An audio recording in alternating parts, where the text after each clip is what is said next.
Olá, meus queridos alunos, estamos chegando, né, ao final deste semestre, com algumas intempéries, né, se assim a gente pode dizer ali, com essa pandemia, com esse novo formato de aula, mas eu acho que nós conseguimos, vocês, né, nós professores, acho que a gente conseguiu, né, passar mais esse obstáculo. Hoje eu vou trabalhar com vocês o final, já que eu já passei um organograma para vocês, né, do Sistema Global de Direitos Humanos, o Sistema Onusiano. Para os meus alunos do primeiro período, algumas coisas ainda a gente não viu, então eu vou abordar nesse vídeo. E para os meus alunos do sétimo período vai servir então como uma revisão para vocês. Então, eu falei do nascimento do Sistema Global de Direitos Humanos, também chamado de Sistema Onusiano, né? Com a criação da ONU, então, com a Carta da ONU de 1945, após, então, o final, né, da Segunda Guerra Mundial. Só que qual era o problema da Carta da ONU que eu sempre falo para vocês? Em que pese vários artigos, isso está no nosso organograma, falar em direitos humanos, a gente não sabia quais eram esses direitos humanos que a Carta da ONU estava nos falando. Então foi necessário o quê? Uma Declaração Universal de Direitos Humanos. É uma declaração que vai nos trazer, então, quais são esses direitos humanos.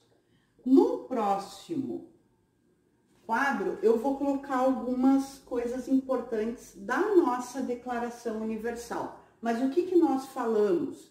Ela é uma declaração. Então, na ótica internacional, ela não teria força jurídica vinculante aos outros estados.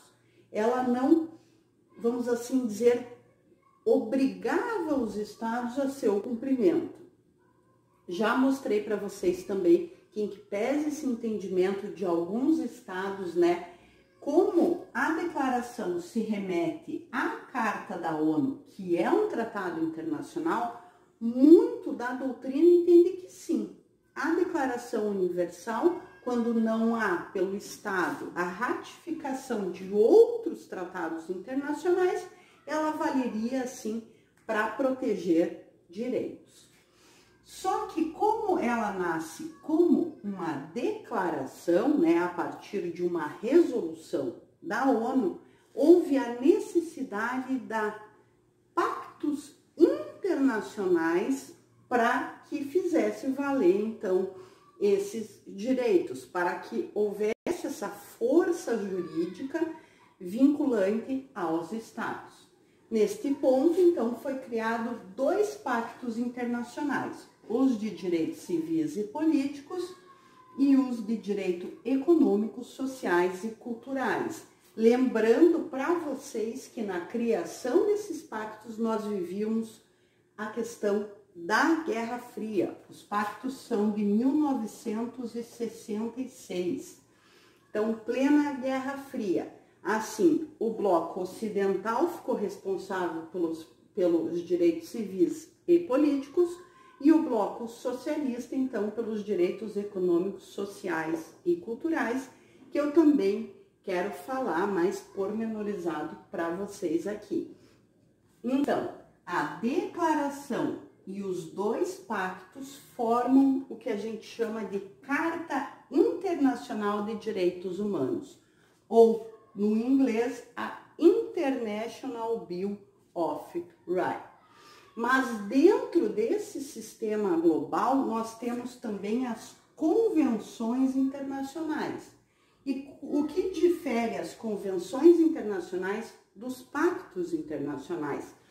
Também possui força jurídica vinculante, mas as convenções tratam de particularidades, enquanto que aqui no pacto, tanto de direitos civis e políticos, como econômicos, sociais e culturais, nós vamos ver que vale para qualquer pessoa. Então, qualquer pessoa, quando eu falo, é qualquer ser humano.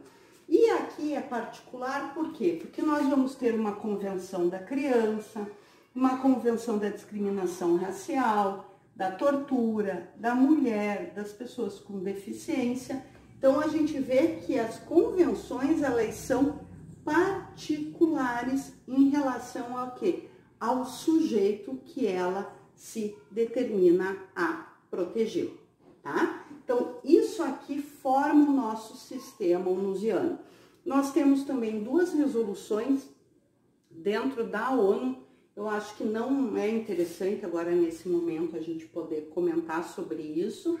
Quero dizer para vocês também que os meus alunos do primeiro período, no segundo período, nós vamos ter direitos humanos. Então, nós vamos ver, né, mais as particularidades da ONU, dos pactos, das convenções, né, de uma forma mais pormenorizada. Então, fiquem tranquilos, não se preocupem, que a gente vai trabalhar melhor esse assunto, tá?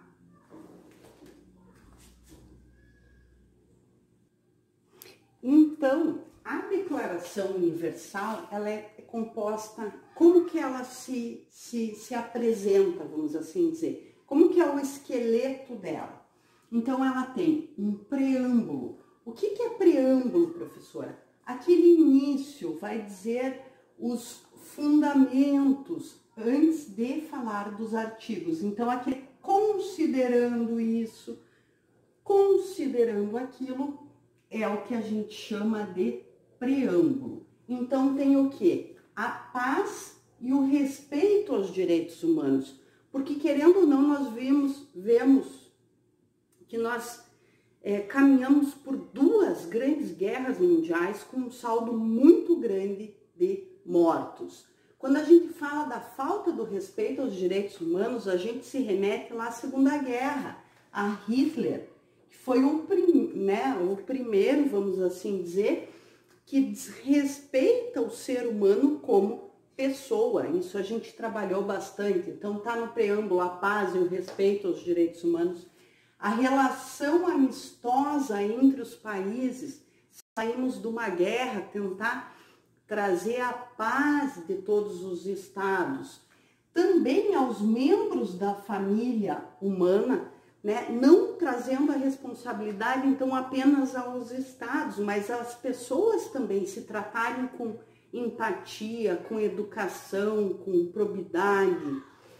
O ensino e a educação em direitos humanos, que é importantíssimo, isso acho que foi a minha primeira aula para vocês, como é importante essa educação em direitos humanos, não só na faculdade, mas no ensino fundamental, no ensino médio, nós ensinarmos, nós mostrarmos o que aconteceu no mundo, né? E essa procura por um mundo melhor, eu acho que isso a gente procura tanto agora, que a gente está vivendo, né, essa pandemia, a questão da solidariedade, a questão de olhar o próximo, a questão dos nossos vulneráveis. Isso é tão importante, né, trabalharmos e não nos esquecermos nunca, né, e viver a salvo do temor e da necessidade.